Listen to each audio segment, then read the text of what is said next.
श्री महालक्ष्मी नमः। नमस्कार, स्वागत है आप सभी का मेरे एच.एस. भारद्वाज यूट्यूब चैनल पर। मैं हरिओम शर्मा आज आपको महालक्ष्मी व्रत के बारे में जानकारी दूंगा।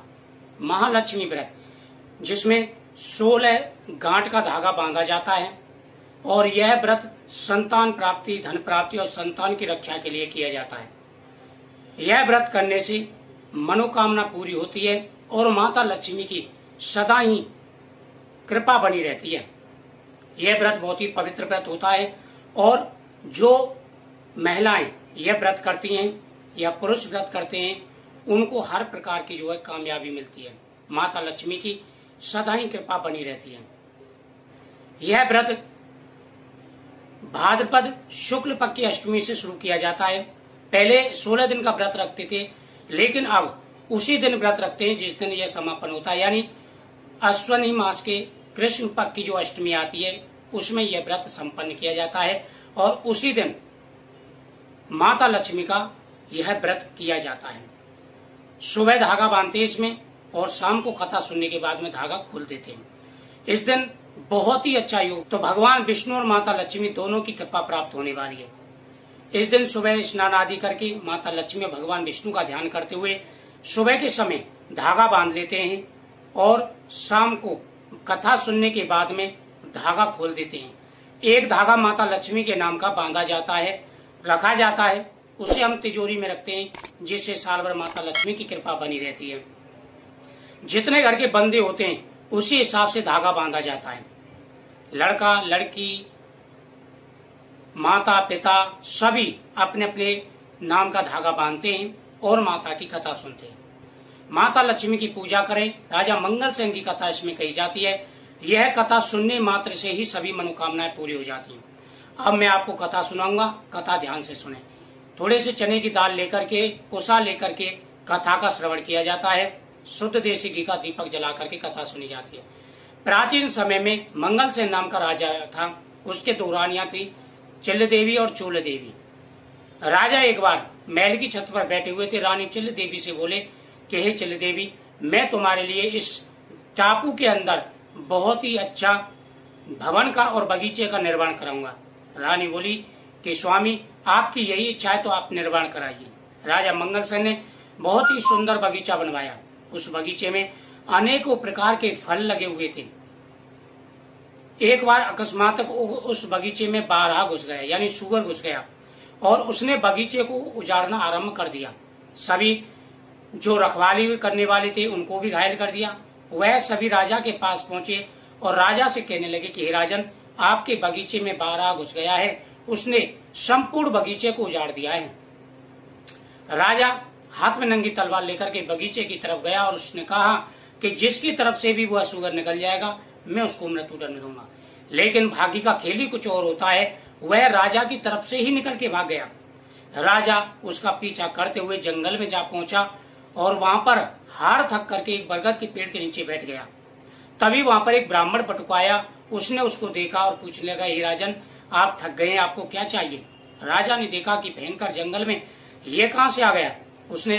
राजा ने उससे पूछा कि हे ब्राह्मण, आप कौन हैं?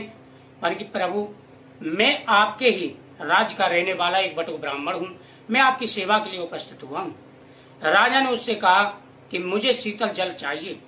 बटुक शीतल जल की तलाश में एक जलाशय पर पहुंचा और वहां पर वो देखने लगा कि बहुत सारी स्त्रियां झुंड का झुंड बना करके माता लक्ष्मी की पूजन कर रही हैं। वह उनके पास पहुंचा और उनसे नमस्कार करके बोला कि आप ये किसका पूजन कर रहे हैं और इसके करने से क्या फल मिलता है? स्त्रियों ने कहा कि हम महालक्ष्मी व्रत कर रहे हैं, माता लक्ष्मी की पूजा कर रहे हैं। इस व्रत के करने से संतान और धन की प्राप्ति होती है, घर में भरपूर धन आता है और सभी मनोकामनाएं पूरी होती हैं। उस ब्राह्मण ने पूरी कथा सुनी। कथा सुनने के बाद में एक धागा लिया और वह धागा राजा के हाथ में बांध दिया। राजा मंगल सेन वापिस अपनी नगरी में आया तो रानी जो चोल देवी थी उसने उस धागे को बंधा हुआ देखा और उसने समझा कि किसी दूसरी स्त्री ने राजा को यह धागा बांधा है। उसने वह धागा तोड़ करके फेंक दिया।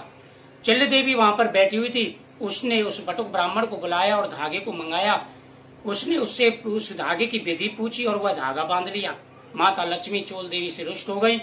उसका मुख जो सुगरी जैसा हो गया और चिल देवी पर मेहरबानी हो गई, जिससे उसको पुत्र की प्राप्ति हुई और उसके यहाँ पर मंगल गान होने लगे।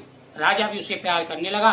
राजा ने चोल देवी को घर से निकाल दिया, महल से निकाल दिया, क्योंकि वह कुरूप हो गई थी। वह भटकती हुई ऋषि के आश्रम में पहुंची। ऋषि ने दिव्य दृष्टि के द्वारा उसके दोष को पहचान लिया और उससे माता लक्ष्मी से क्षमा याचना करवाई और माता लक्ष्मी का व्रत करवाया। इधर मंगलसेन राजा उस रानी के पास रहने लगा, चिल देवी के पास, और राज्य करने लगा। सुखपूर्वक राज करते हुए राजा को काफी समय बीत गया तो राजा को अपने चोल देवी रानी की याद आई। राजा ने विचार किया कि ना पता रानी किस अवस्था में होगी। उसने सैनिकों को रानी की खोज करने के लिए भेजा। सैनिक इधर उधर खोज करते रहे। कुछ समय के बाद सैनिक ऋषि के आश्रम में पहुंचे और वहां पर रानी को ले जाने के लिए कहा। ऋषियों ने मना कर दिया तो सैनिक राजा के पास आए और बोले कि महाराज, रानी तो फला उस ऋषि के आश्रम में है। राजा ऋषि के आश्रम में गया और ऋषि को संपूर्ण कहानी सुनाई। ऋषि ने कहा कि राजन, मैं सब कुछ जानता हूँ, अब तुम किसी प्रकार की टेंशन मत लो। माता लक्ष्मी का प्रकोप जो था वह दूर हो चुका है। अब आप रानी को ले जा सकते हो। राजा ने ऋषि मुनियों को दंडवत किया, प्रणाम किया और रानी को अपने साथ महल ले आया। राजा ने रानी से पूछा, हे रानी, तुम्हारा मुख किस प्रकार से ठीक हुआ और तुम्हें पहले से भी ज़्यादा सुंदर देह कैसे प्राप्त हुई? रानी बोलने लगी कि हे स्वामी, मैंने माता लक्ष्मी का अपमान किया था, इस कारण मेरी दुर्दशा हुई। लेकिन वही माता लक्ष्मी ने मुझ पर कृपा दृष्टि बरसाई और मैंने महालक्ष्मी व्रत किया, यह धागा हाथ में बांधा, माता लक्ष्मी की मुझ पर कृपा हुई है। यह व्रत बहुत ही पवित्र होता है। जो इस व्रत को करते हैं, माता लक्ष्मी की कृपा उनके ऊपर बनी रहती है। इसलिए पूरे श्रद्धा और लगन के साथ में व्रत करना चाहिए।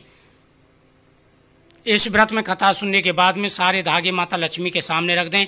उसमें से एक धागा और थोड़ी सी हरी घास वापस ले लें। वह धागा और हरी घास आप अपने गले में रखें। साल भर माता की कृपा बनी रहती है। यह बहुत ही अच्छा और शुभ व्रत होता है।